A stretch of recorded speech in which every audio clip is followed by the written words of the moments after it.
Connection. I'm your host, Emma Smith, here with Nick Crane. Welcome. Thank you. All right, Nick, so I know you are a trombone player, so why don't you tell me a little bit about what you're doing with that right now? Well, right now, since I'm still at NEQA, I'm still involved in NEQA Band, which rehearses every day, third and fourth period.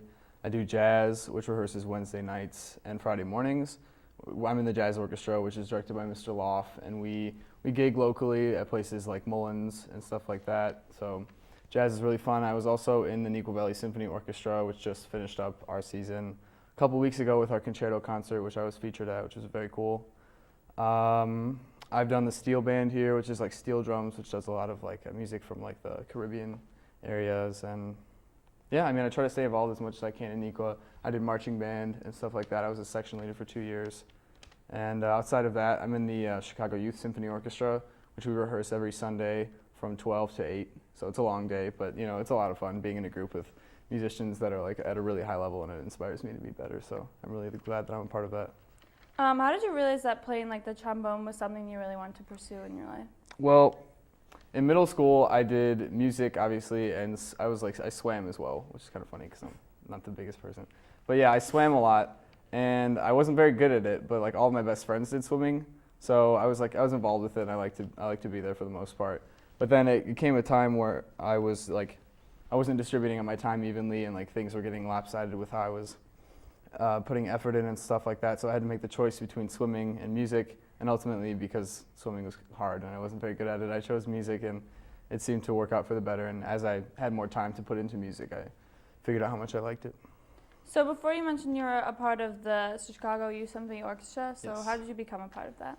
Well, actually, in middle school, this is before I auditioned, my old private lesson teacher, his name is Mr. Kaminsky, I don't know if anyone had him here, but he pulled me into the band office one day, and he was like, hey, you should check this out. It's like the school group for like high-level musicians at a young age, and you can start whenever you want. And I was like, oh, that's cool. I didn't really think anything of it because, you know, at that point I was still doing like sports and whatever. And then I was a freshman, and there were 2 seniors when I was a freshman that were in it, and like they're kind of like my musical like role models, and they were a part of it. And I went to go see them play a concert in Millennium Park, which is one of my favorite pieces, like classical pieces. And I was like, wow, like this group is so awesome, like I really want to be a part of this. So I auditioned, and I got into the concert orchestra my sophomore year. There's like 3 orchestras in the program. There's debut, concert, and symphony. I was in the concert orchestra, and I was like, okay, this is cool, but it's not like the full experience that I wanted. So I stayed in it for that year, and I re-auditioned, and I got in symphony as a junior, and now I'm in it this year as well. So what do you do kind of when you go to those practices? What is it like? Well, for CYSO, being in an orchestra, like the trombone doesn't play too much. So a lot of the time, we just kind of like, we sit a lot, and that's okay. But like when we play, like the section is really, really good. It's really, really talented players. So being in that, you learn how to play as an orchestral section. You learn how to play with a full orchestra. It's a lot of like nuances that you learn as opposed to just like how to play your instrument in like a lesson or whatever. It's like how you're going to be playing in the professional world. So it's a very good thing. And do you like being kind of a part of more of an orchestra rather than a marching band like at NEQA or something? Yeah, like while the marching band is a cool experience like socially and stuff like that, I think being in an orchestra is kind of the musical experience that I'm looking for. So it's really high level playing, and the music is obviously fantastic. So I definitely like that better.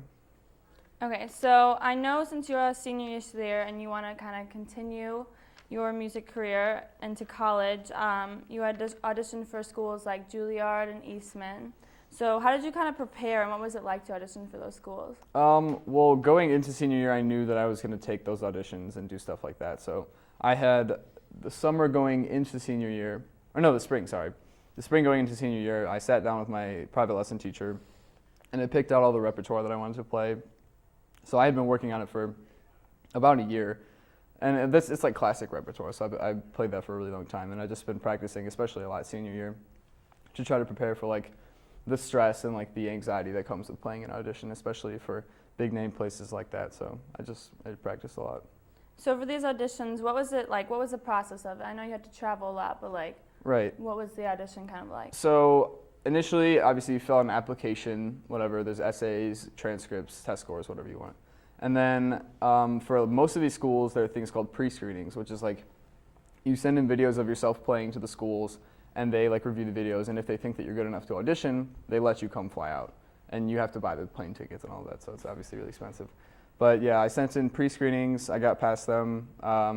I flew out to Boston first for the New England Conservatory, and then New York 3 times actually for Juilliard, Manhattan, and Eastman, and then also drove out to Cleveland to audition there.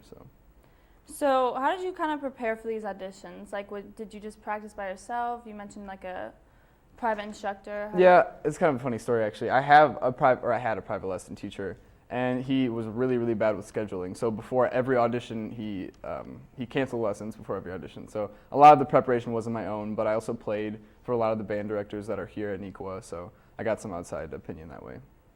Okay, so how do you plan on pursuing trombone in your future? Well, I mean, honestly, like the ideal job would be to play in like a professional orchestra or an opera or something like that, but the job openings for that are like very limited, and you never really know where music is going to take you. So I'm just going to keep my eyes open. Like I could be doing movie music or like studio gigs or stuff like that. So there are a lot of opportunities that I'm probably not even aware of right now. So wherever it takes me, really, because I've learned that not a lot of things go as planned. So I'm just kind of open to whatever opportunities come my way. Are you only looking to stay in like the Midwest area? You like? I'm really interested in the East Coast. I think like New York and Boston and areas like that. That's kind of where the classical music scene is really big. So especially New York, obviously with Juilliard and Manhattan and places like that. So yeah, the professional orchestras over there are really good. And even actually like in Europe, like London and like Amsterdam have fantastic orchestras. So wherever there are openings, I'm going to try and see what happens. What do you think is like kind of the dream job for a trombone player like you? Well, there's a history of like really, really good brass playing in Chicago and New York. So being in like the operas or Boston too, Boston as well. But being in like the major orchestras like the CSO, obviously, like you've heard of them, like that's kind of like the pinnacle of like, if you're a trombone player, like in one of those orchestras, like people know who you are, and that's like the NFL of classical music, if you want to say. But yeah, I think professional orchestra is kind of the peak. Do you think that you're gonna just kind of stay being in an orchestra the rest of your life, or do you want to continue to like teach trombone somewhere, like a school or something? I honestly think being like a professor of like classical music or trombone at like a college or university would be very cool. So I'm open to that. And again, like studio gigs, like playing movie music would be really fun. And I like playing jazz as well. So if there's any openings for that, like I'm happy to play wherever. But yeah, I definitely like to stay involved in classical music. So do you think, since you mentioned schools in like London and stuff, do you think that you would like want to move out there and then pursue music over there? What I would try to do, I guess, if there's openings in like orchestras or operas, whatever, over there, I would fly out, take the audition, and if that worked out, I would move over there. But so for like jobs like these, you would need to audition again?